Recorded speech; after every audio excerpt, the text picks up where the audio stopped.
Yo guys, Jay Clem here. We are back with another video. Pleased to be back. Now, before we get into it, hit that subscribe button, turn on that notification bell so you get notified when I drop a new video. So this video, pretty simple one, and I'm happy today we have a new laptop. The only thing is this laptop doesn't have a webcam, so I am going to need to get an external one for you guys so you can see my beautiful face more often than not.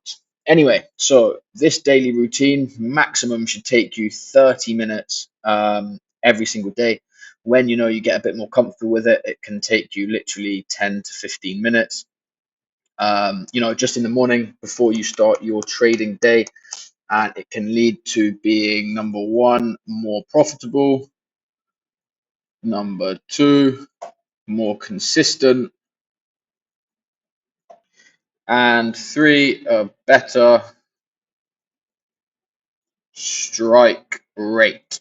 So basically, what I do before we get into it every single morning, before I start trading, is I come to the charts and I do my top-down analysis for my structure on the 4-hour and 15-minute chart.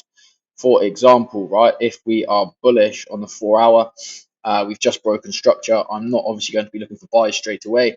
I will analyze the 15 minutes, see what the 15-minute chart's doing here, and I'll potentially look for a sell back into that 4-hour range before I take the buy, because the buy might come tomorrow, if you see what I mean. So I will always do my top-down structure analysis. This gives me a good idea of obviously, where we are in the market, which is very, very important. Number two, I will analyze my supply and demand levels. So, like I said, if we've just broken structure to the upside, I would say, okay, well, this uh, is my range. I want to buy it discount, right? However, if the 15-minute has gone bearish, then I'll look to sell up here. Okay, so I will predetermine my trading areas and what I want to see before I begin looking. Number three, I'll analyze liquidity pools and areas for entry. Obviously, we need liquidity to take for an entry, right? And we need liquidity to target, right? So that we can obviously get our risk off and take our profits. Now, the last one, or not the last one, number four is I set alerts.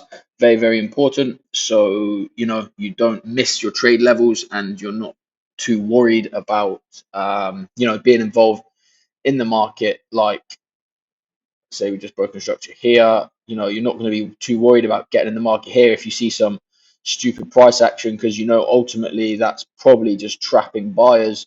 So you don't take a loss here. You can wait for your alert to ping at the decent levels and have that better strike rate and win rate. And the last one, most importantly, is chill. This is at the end, once you've done your routine, you just chill and wait for everything to play out. So I will just give you guys an example on GBP USD.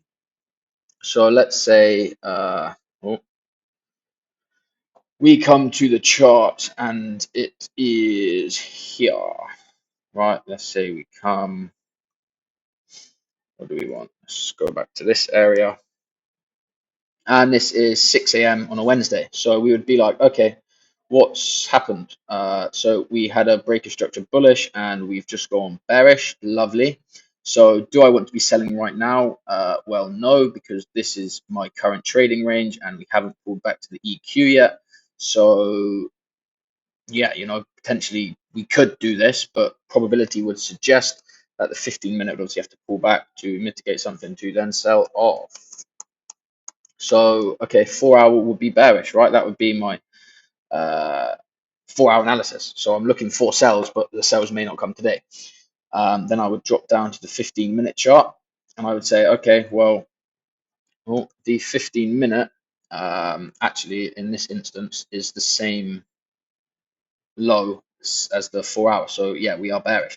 However, do we want to be selling up here? No, because this is just, going to get absolutely butt smacked. However, look, we have shifted order flow. We've had a major push, you could say, to give us potentially a counter trend area, right? To look for a buy back up into the range where we could then catch a sell. Lovely. So let's just recheck our wherever it's gone. We are here, back to the 15-minute.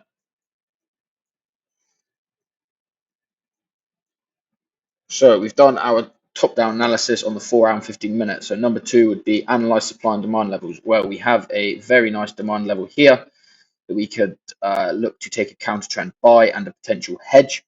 And we have potential levels up here to look for sells, right? So number 3, we would look for liquidity pools. Okay, perfect, right? Well, we've got this. Why? Because it's a very clean push. This is the break of structure here, right? Like we mentioned, there's no liquidity in this leg, in this range. For obviously price to take, so more than likely this is going to be used as liquidity for an entry above here.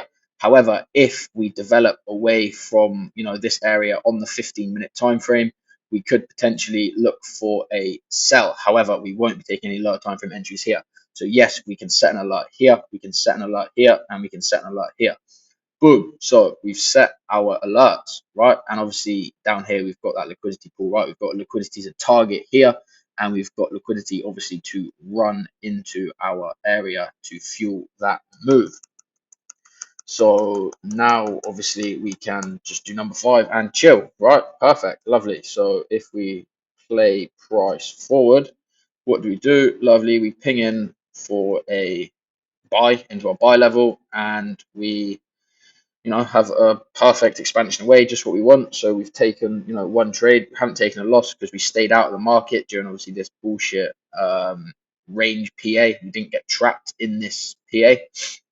And we've hit this level, and our other second alerts pinged off, and now we're waiting for development on the 15-minute chart, something like this to break, internal structure and sell off, which we don't get.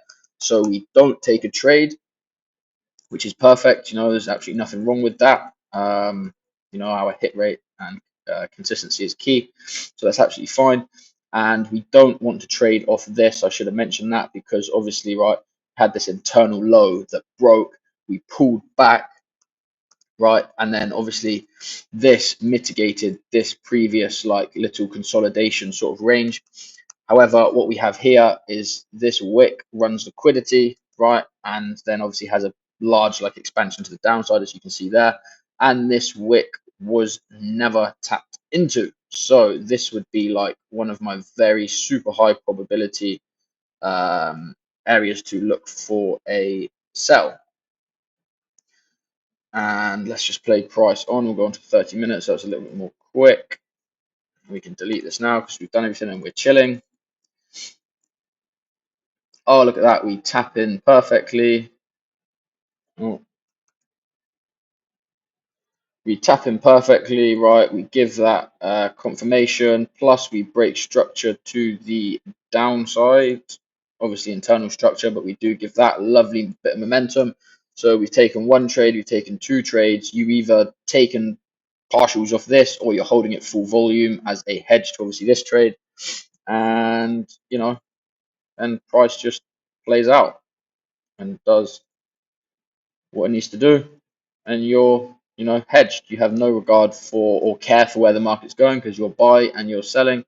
So you just let one of them play out. It's absolutely fine. You see how routine that was, and how we stayed out of trading off these stupid levels here, right? We waited for those high probability areas, right, that have been untapped. There's still unfilled orders in these levels that we can obviously use and target. So if you just follow this simple routine, refer back to obviously the start of the video where you can take those 5 points, do those every single morning for the next month, and let me know in the comments on how your trading improves, if you see more consistency, if you see a better strike rate, and if you see overall better psychology in the market.